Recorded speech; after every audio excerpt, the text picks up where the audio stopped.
How to assemble your Grout Groovy heavy-duty machine. After removing the machine from the box, turn the handle to the right until it locks in place. To spin the handle back into its shipping form, pull up on the top black piece on the aluminum handle and gently twist to the left. The only tool you'll need is a Phillips No. 2 screwdriver.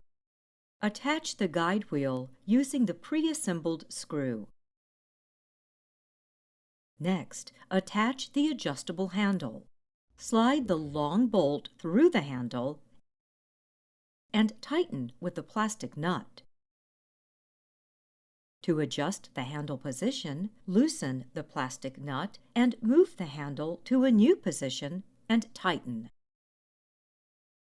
Next, attach the splash guard using the 3 provided screws. Next, attach the brush wheel.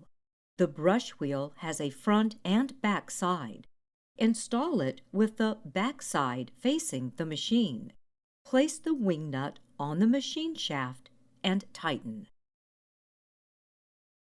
To adjust the telescopic handle, turn the bottom section of the locking mechanism to the right to unlock.